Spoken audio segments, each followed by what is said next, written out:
Good morning दोस्तों, आइए daffodil 2.0 में आपका स्वागत है। आज लेकर आए हैं physics, Newton laws of motion.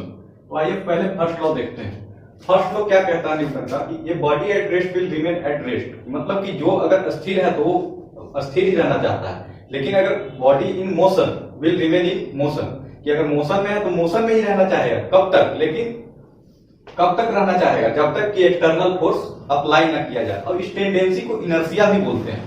अब इनर्शिया समझते हैं हम लोग कि क्या क्या इनर्शिया में होता है। तो इनर्शिया एक तरह का टेंडेंसी है कि जो जिस स्थिति में है उसी स्थिति में रहना चाहेगा। तो इनर्शिया भी तीन टाइप के होते हैं: inertia of rest, inertia of motion, inertia of direction.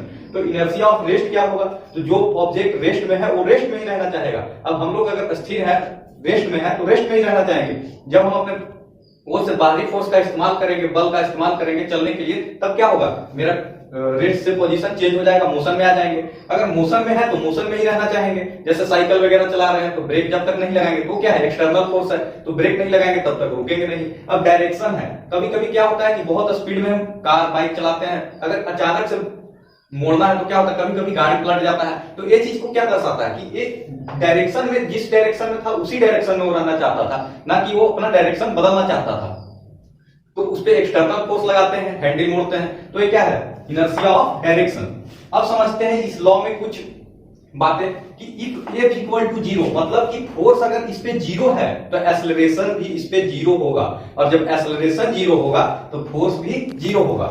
आइए देखते हैं अब second law of motion. Rate of change of momentum is equal to the force.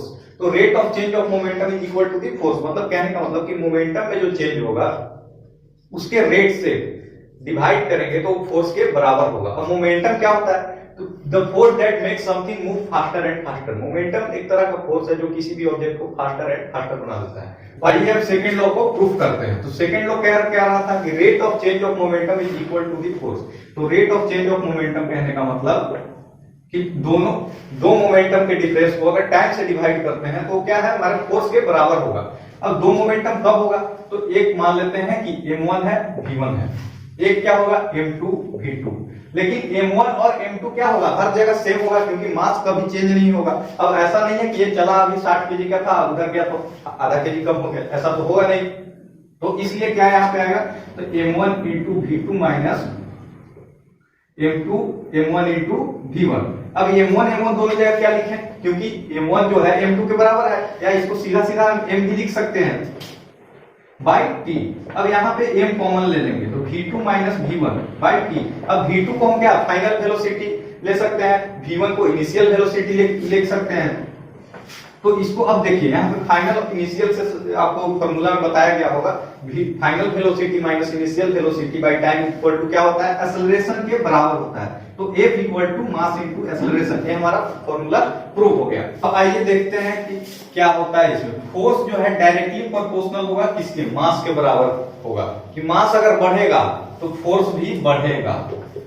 Force जो है एक्सेलरेशन के भी डायरेक्टली प्रोपोर्शनल होगा, कि फोर्स बढ़ेगा तो एक्सेलरेशन भी बढ़ेगा, एक्सेलरेशन बढ़ेगा तो फोर्स भी बढ़ेगा। अब एक्सेलरेशन है क्या? तो एक्सेलरेशन है इंक्रीज इन स्पीड, कि स्पीड को जैसे हम गाड़ी में एक्सेलरेटर दे रहे हैं तो धीरे धीरे क्या होता है? स्पीड बढ़ता है, तो उसी को बोलते हैं एक्सेलरेशन। हिंदी में त्वरण बोलते हैं इसको। अब थर्ड लॉ देखते हैं। तो थर्ड लॉ क्या कहता है कि for every action there is an equal and opposite reaction. Means कि it state that all forces between two object exist in equal magnitude and opposite direction.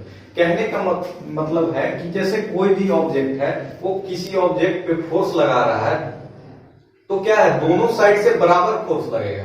जैसे कि हम लोग एग्जांपल लेते हैं, कोई ऑब्जेक्ट ए है और कोई बी है। अब ए F1 फोर्स लगा रहा है, FA फोर्स लगा रहा है ऑब्जेक्ट बी पे, और FB भी वापस फोर्स लगाएगा। तो ये क्या है? ये एक एक्शन हो रहा है और उधर से वापस क्या देगा? रिएक्शन देगा। तो मतलब कहने का हो गया मेरा इन इक्वेशन कि F force FA is equal to minus FB force. अब क्या कहते हैं कि कहीं बॉल मार रहे हैं दीवार पे तो वापस आ रहा है उतना ही तेजी से, जितना तेज से हम मारेंगे। अगर दीवार पे हम हाथ से मारते हैं तो चोट भी हमको उतना ही, जितना जोर से मारेंगे चोट उतना जोर से लगेगा। तो ये कहता है कि for every action there is an equal and opposite reaction. तो ये ट्रू होता है। अब यहाँ पे देख लिए कि कोई ऑब्जेक्ट दो आपस में दो ऑब्जेक्ट है, अब दोनों एक दूसरे पे फोर्स लगा रहा है, तो एक यहाँ पे एक्शन कर रहा है तो दूसरा यहाँ पे रिएक्शन कर रहा है, तो दोनों का फोर्स क्या होगा, इक्वल होगा। तो और भी कुछ मिलेगा जो इसमें थोड़ा बहुत डिस्क्रिप्शन बच गया है इसका, वो मिलेगा आपको। अगर वीडियो अच्छा लगा होगा तो लाइक शेयर और सब्सक्राइब करें और बेल आइकन को दबाना ना भूलें। धन्यवाद।